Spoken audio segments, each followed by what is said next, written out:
Ustadz, saya lihat orang sholat tapi perilakunya kok masih buruk. Bahkan baru keluar masjid sudah ngobrol di imamnya, baru keluar masjid sudah membicarakan keburukan orang. Ada orang yang sholat tapi susah meraih kesuksesan, gagal lagi, gagal lagi. Ada orang yang sholat doanya belum terkabul. Masalahnya apa? Jadi dari sekian yang dijanjikan itu kenapa belum teraih? Ini pun teman-teman sekalian tidak luput dari keterangan Al-Quran, tidak luput dari jawaban Al-Quran. Bahkan sebelum saya, Anda, kita bertanya, Allah sudah lebih dulu menyampaikan keterangan kepada kita. Ada dua penyebab yang paling utama yang menjadikan seseorang yang menunaikan sholat berpotensi tidak meraih satu atau bahkan lebih di antara keutamaan yang dimaksudkan. Jawaban pertama terdapat dalam Al-Quran surah kedua Al-Baqarah di ayat ke-45, kemudian solusinya ayat 46.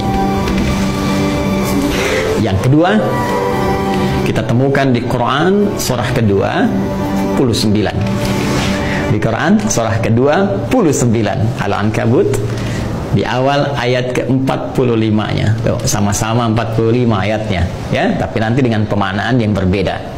Baik, mari kita lihat dengan cepat. Apa penyebab orang sholat berpotensi belum atau tidak meraih apa yang dijanjikan ini?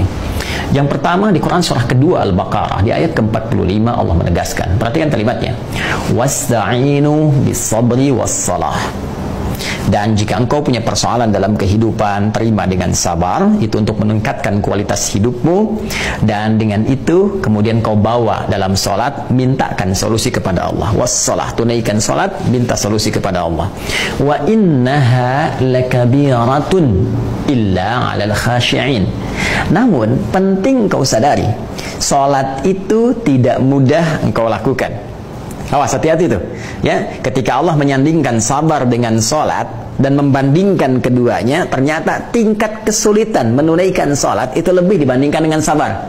Hati-hati. Artinya kalau orang tidak sabar menunaikan sholat, orang tidak serius menunaikan sholat, itu sulit kemudian akan menunaikannya dengan sempurna.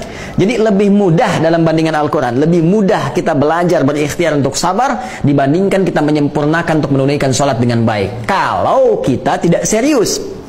Nah, tapi Allah tidak berhenti sampai situ, supaya Anda tidak bertanya, kalau begitu, kalau sholatnya berat, kenapa kita diminta menunaikan? Hei, belum selesai ayatnya. Allah berikan jalan supaya sholat ini mudah ditunaikan oleh kita.